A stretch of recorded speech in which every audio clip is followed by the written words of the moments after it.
నమస్కారం ఫ్రెండ్స్. ఇవాళ ఆంధ్రప్రదేశ్ పరిస్థితి ఇంకా దయనీయంగా ఎందుకుందో, అక్కడి ప్రజలు డబ్బులున్న వెనుకబాటుతనానికి ఎందుకు గురవుతున్నారో, అక్కడి ప్రజలు తమ మాతృభూమిని వదిలి హైదరాబాదు వెంట ఎందుకు తిరుగుతున్నారో ఇవాళ నాకు స్పష్టంగా అర్థమైంది. ఆంధ్రప్రదేశ్ భవితవ్యం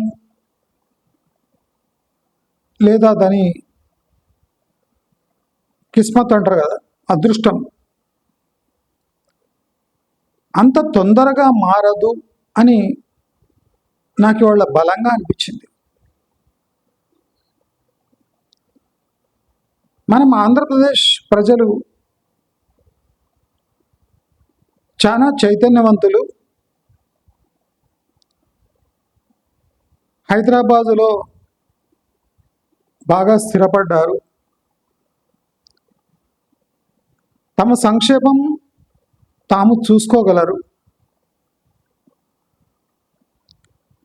ఆంధ్ర రాష్ట్రాల్లో ఆంధ్ర వాళ్ళ బుద్ధి బలం, చాణక్యం, అర్థశాస్త్రంపై వాళ్లకున్న పట్టు, ఆర్థిక శాస్త్రంలో ఆరితేరిన వాళ్ళు అని మనం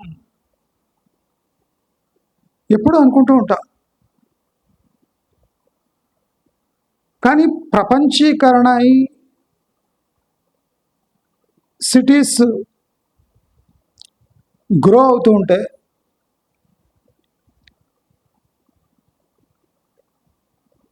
రాష్ట్రం విడిపోయి 10 సంవత్సరాలు అయినా ఆంధ్రప్రదేశ్ అదృష్టంలో పెద్ద మార్పులు జరగలేదు. దానికి కారణం ఎందుకో నాకు ఇవాళ క్లియర్గా అనిపించింది. అసలు ఆంధ్రాలో ప్రశ్నించే గొంతుకులు లేవా? తెలంగాణ ముఖ్యమంత్రి గుంటూరు, విజయవాడలోనో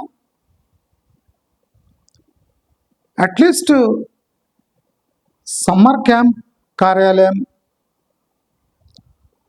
లేదా ఒక ఫార్మ్ హౌస్ కూడా ఉండదు.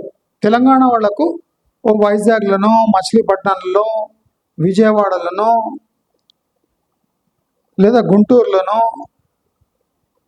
లేదా ఒంగోలులోనో లేదా తిరుపతిలోనో ఫార్మ్ హౌసెస్ లేవు. క్లైమేట్ బాగుంటుంది కదా, తెలంగాణ ముఖ్యమంత్రి కూడా ఒక ఫామ్ హౌస్ కట్టుకోవచ్చు కదా వైజాగ్లో. అంటే డబ్బులు లేవా వీళ్ళ దగ్గర? ఉన్నాయి. మరి హైదరాబాద్ వీడి ఒక స్వచ్ఛమైన గాలి పీల్చుకోవడానికి వైజాగ్లో ఫామ్ హౌసెస్, మచిలీపట్నంలో ఫామ్ హౌస్ లేదా బందర్ రోడ్పై ఒక విలాసవంతమైన విల్లా, ఇలాంటివి ఎందుకు లేవు? అదే సమయంలో ఆంధ్ర ముఖ్యమంత్రులు, ఉప ముఖ్యమంత్రి సందు దొరికినప్పుడెల్లా హైదరాబాదులో వచ్చి ఉండటం దేనికి సంకేతం? ప్రపంచమంతా తిరిగి దావోస్కి వెళ్ళి గజగజ చలిలో ప్రపంచ ప్రఖ్యాతిగాంచిన కంపెనీలను ఆంధ్రాకు రమ్మని పిలిచి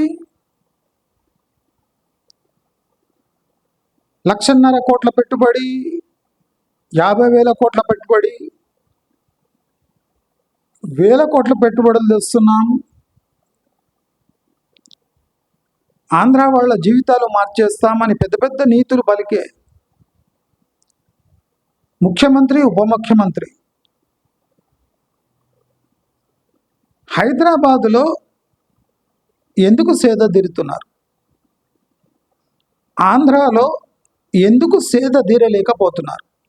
ఈ నా రెండు ప్రశ్నలు ప్రతి ఆంధ్ర వాళ్ళు మీ ముఖ్యమంత్రికి, ఉప ముఖ్యమంత్రికి తప్పకుండా వేయాలి. ఏమండి ముఖ్యమంత్రి గారు, ఉప ముఖ్యమంత్రి గారు, మన తెలంగాణ సీఎం కానివ్వండి, ఉప ముఖ్యమంత్రులు కానివ్వండి, వాళ్ళు మన రాష్ట్రంలో సేద తీరడానికి ఎందుకు వస్తలేరు? మంచి బీచెస్ ఉన్నాయి, మంచి కోస్టల్ ఏరియాస్ ఉన్నాయి, అరకు లాంటి ప్లేస్లు ఉన్నాయి.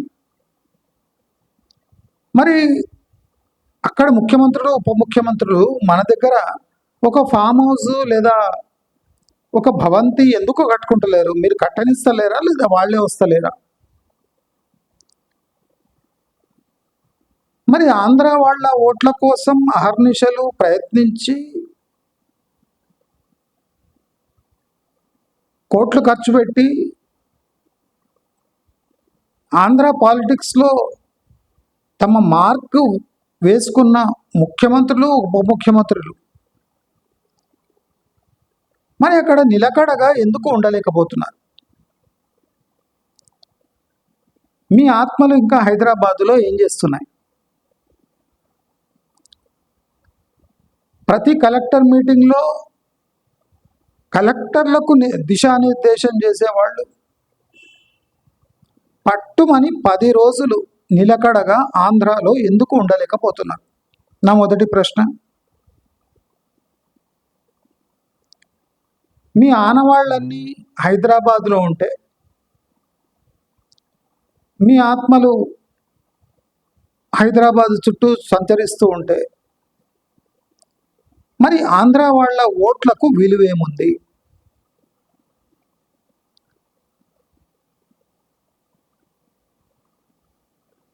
ఒక పూర్వ ముఖ్యమంత్రి బెంగళూరులో ఉంటాడు లేదా హైదరాబాద్లో ఉంటాడు. ప్రస్తుత ముఖ్యమంత్రి, ఉప ముఖ్యమంత్రి సేద తీరడానికి హైదరాబాద్కి వస్తుంటారు. అంటే నేను ఒక అడిగే ప్రశ్న ఏమంటే, మీ కార్యవర్గం అంటే మీరు కార్యం చేసే ఒక స్థలం ఎక్కడ? మీ సేద తీరే స్థలాలు ఏవి? అవి ఒక్కటే ఎందుకు కాకూడదు? మీకు ఆంధ్రాలో ఉంటే అంటే మనసు నిలకడగా ఉండదా?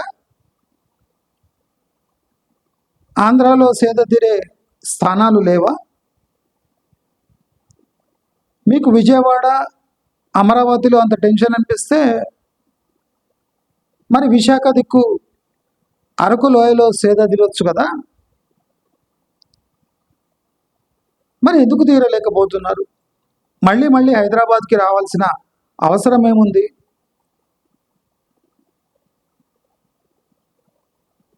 ఓట్లేసిన అమాయకులు ఎండలకు ఎండుతూ, వానలకు తడుస్తూ, తుఫాన్లను ఎదుర్కొంటూ ఆంధ్రప్రదేశ్ విడవకుండా అంటే తప్పదు కదా, మన భూమి కదా అని అక్కడనే ఉంటుంటే, వీళ్ళందరికీ ప్రాతినిధ్యం వహిస్తున్న ముఖ్యమంత్రి, ఉప ముఖ్యమంత్రి చిన్న ముక్క ఆపరేషన్ కోసం హైదరాబాదుకు తరలి రావడం దేనికి సంకేతం? జగన్మోహన్ రెడ్డి ఏమో బెంగళూరుకి వెళ్ళిపోతాడు ఓడిపోగానే. గెలిచినా బెంగళూరులో ఉంటాడు లేదా హైదరాబాద్కి వచ్చిపోతుంటాడు. అంటే ఏ ఆంధ్రుడి ఆత్మ ఆంధ్రప్రదేశ్లో లేదు. మీరు ప్రపంచవ్యాప్తంగా తిరిగి గ్లోబల్ కంపెనీలను ఆంధ్రాలో పెట్టుబడి పెట్టండి అని పెద్ద పెద్ద సమిట్లు చేస్తున్నారు. వాళ్ళకి ఏమనిపిస్తుంటుంది ఈ విషయం అంటే, ఒక రాష్ట్రం ముఖ్యమంత్రి నిలకడగా పట్టుమని 15 రోజులు ఆ స్టేట్లో ఉండలేకపోతున్నాడు. మళ్ళీ మళ్ళీ తన ఆత్మ హైదరాబాదులో అంటే సేద తీరడానికి విలవిలలాడుతుంది.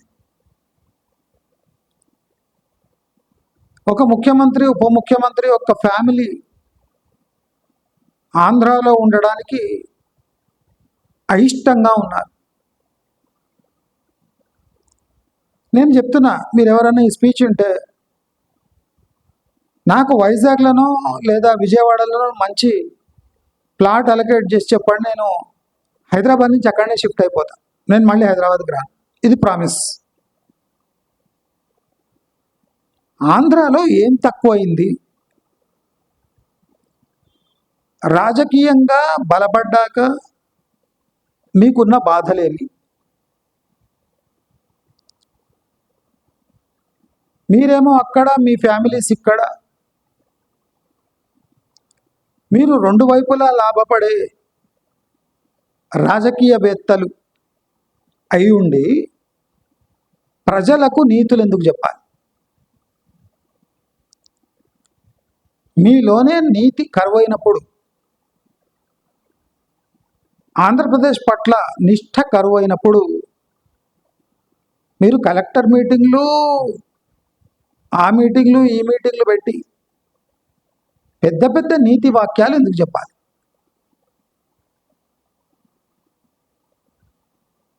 మీ మాతృభూమిలో మీకు వచ్చిన ప్రాబ్లం ఏమి?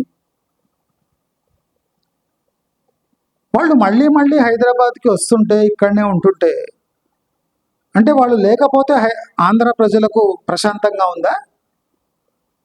నాకు డౌట్ వస్తుంది. వాళ్ళు ఎన్నుకున్న ముఖ్యమంత్రి, ఉప ముఖ్యమంత్రి హైదరాబాద్కి వస్తే వాళ్ళకు కొద్దిగా రిలీఫ్గా ఉందా ఏమి? మిమ్మల్ని అనుసరించి అందరూ కలెక్టర్లు సాటర్డే సండే హైదరాబాద్కి వచ్చేస్తే మరి ఆంధ్రప్రదేశ్కి ఓన్లీ 5 వర్కింగ్ డేస్ పెడదామా? సాటర్డే సండే రాజకీయ నాయకులు ఉండరు, కలెక్టర్లు ఉండరు, సిబ్బంది ఉండరు, ఎవరు ఉండరు. వారానికి 2 రోజులు ఆంధ్రప్రదేశ్ అనాథ అనొచ్చా? ఇలాంటి ప్రశ్నలు ఎందుకు వెయ్యారు? చచ్చుబడ్డాయా మీ గొంతుకులు? ఒక తెలంగాణవాది ఇలాంటి ప్రశ్నలు మీకు అడగమని చెప్పవలసి వచ్చిందని అంటే మీ దాన్ని ఏమంటారు, బ్లడ్లో అంటే ప్రశ్నించే థీమ్ లేదేమో. ఓట్లు వేయడానికి ఓట్ల సమయంలో కొట్లాటలు, పీకులాటలు, పచ్చ జెండాలు, నీలి జెండాలు, ఎర్ర జెండాలు, నానా రకమైన జెండాలు. తర్వాత ఆ జెండా కాస్త పీకి హైదరాబాదులో వేస్తుంటే స్పందన లేని జీవితాలు. తెలంగాణ వాళ్ళే చూసి నవ్వుతున్నారు. సాటర్డే రాగానే ఉప ముఖ్యమంత్రి, ముఖ్యమంత్రి ఎక్కడ ఉన్నారంటే హైదరాబాద్ ఉన్నారు. ఏం చేస్తున్నారంటే సేద తీరుతున్నారు, లెక్కలు చూసుకుంటున్నారు. ఆంధ్రాలో లెక్కలు చూడడానికి కూడా అర్హత లేదు. అంటే ఆంధ్రాలో కూర్చొని లెక్కలు కూడా చూడలేరు. హెరిటేజ్ హెడ్ క్వార్టర్స్ మీరు విజయవాడకు, అమరావతికి ఎందుకు మార్చకూడదు? మీ గుండెకాయ, మీ కిడ్నీలన్నీ ఆంధ్రప్రదేశ్లో ఉన్నప్పుడు మానసికంగా మీరు హైదరాబాదులో ఏం చేస్తున్నారు? తెలుగులో ఖచ్చితమైన ప్రశ్న ఇది. మానసికంగా హైదరాబాదులో బంధింపబడి మీరు ఇక్కడ ఏం చేస్తున్నారు? ఓటులు వేసిన వాళ్లకు వెన్నుపోటు పొడిచినట్టు కాదు. మీకే పాలిస్తున్న రాష్ట్రంపై మక్కువ లేనప్పుడు బయటి దేశాల వాళ్లకు, ఇతరులకు ఆంధ్రప్రదేశ్పై ఎందుకు మక్కువ ఉంటుంది? మీరు చేసే బిజినెస్లన్నీ తెలంగాణలో పెట్టుకొని ఆంధ్ర వాళ్ళకి డైలాగులు మాత్రమే కొడతాము అంటే మరి ఆంధ్ర వాళ్లకు అన్యాయం చేసినట్టు కాదా?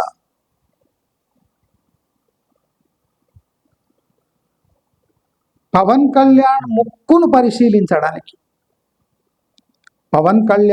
ముక్కును పరిశీలించడానికి దేశ ప్రధాని హైదరాబాదులో దిగి తన ఆవాసానికి పోయి ఒక ఉప ముఖ్యమంత్రి ముక్కును పరామర్శించి పోయాడు. చంద్రబాబు నాయుడు కట్టుకున్న కొత్త ఇల్లు రెనోవేషన్ చేసిండో కొత్త ఇల్లు కట్టుకున్నాడో అంత ఐడియా లేదు. ఆ ఇంటికి వెళ్ళి రావటం అంటే ఒక ఆంధ్ర ముఖ్యమంత్రి ఉప ముఖ్యమంత్రికి కలవడానికి హైదరాబాద్ని అడ్డాగా మార్చుకున్నారు. ఇది ఆంధ్రాకే అవమానం. అంటే ఆంధ్ర వాళ్ళకి ఏముందో మన రక్తంలో తెలియదు, కానీ అస్సలు మారగదు వీళ్ళకు.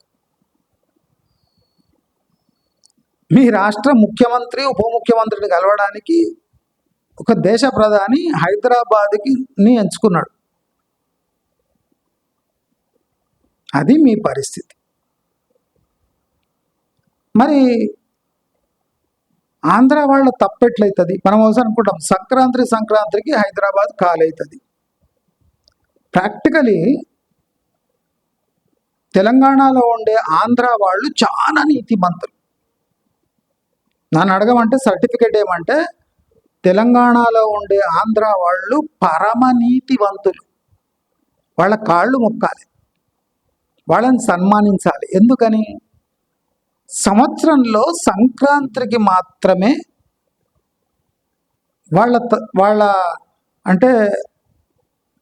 వాళ్ళ ఆత్మను వెతుక్కుంటూ వాళ్ళు ఆంధ్రాకి వెళ్ళి ఇమ్మీడియట్లీ వచ్చేస్తారు. కొంతమంది ఒక 3-4 డేస్ ఎక్స్ట్రా ఉండి వస్తారు. సంవత్సరానికి ఒక్కసారి ఈ వలసలు చూస్తాం. తెలంగాణ వాళ్ళు తమ ఊరికి పోరు, కానీ ఆంధ్ర వాళ్ళు తప్పకుండా సంక్రాంతికి తమ ఊరికి వెళ్ళి వస్తారు సంవత్సరానికి ఒకసారి. అది నీతివంతమైన మనిషి యొక్క దానిదొక స్టాండర్డ్ అది. కానీ వీళ్ళేం ముఖ్యమంత్రులు, వీళ్ళేం ఉప ముఖ్యమంత్రులు, సందు దొరికినప్పుడెల్లా, గాలి వీచినప్పుడెల్లా, తుఫాన్ వచ్చినప్పుడెల్లా, ఎండ కాసినప్పుడెల్లా, చలి పుట్టినప్పుడెల్లా ఏదో ఒక సాకు చెప్పి హైదరాబాద్లో మగం వేస్తారు.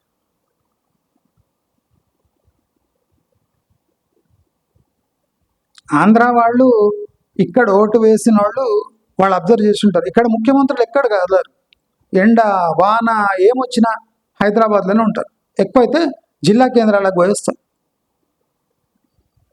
కానీ ఆంధ్ర ముఖ్యమంత్రులు, ఉప ముఖ్యమంత్రులు, మినిస్టర్స్, ప్రజాప్రతినిధులు మొత్తం హైదరాబాద్కి వస్తారు, బెంగళూరుకి పోతారు, తిరుపతికి పోతారు, చెన్నైకి పోతారు. అంటే ఆంధ్ర అద్దెకు ఉంటున్నారా వీళ్ళంతా? ముఖ్యమంత్రి స్థాయి వ్యక్తులు కూడా తమ సొంత రాష్ట్రంలో అద్దెలకు ఉంటున్నారా? మీ జాతి పట్ల మీకు నిష్ఠ లేదా? ఈ ప్రశ్న అడగండి. ఆంధ్ర వాళ్ళందరూ అడగాలి.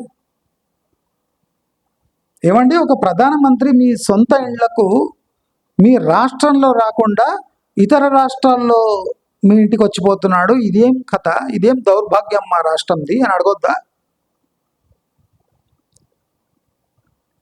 పూర్వ ముఖ్యమంత్రి జగన్మోహన్ రెడ్డి ఓడిపోగానే బెంగళూరుకు ఉరికిపోవడం ఏంది? అంటే అవసరం ఉంటే ఆంధ్ర, లేకపోతే బెంగళూరా?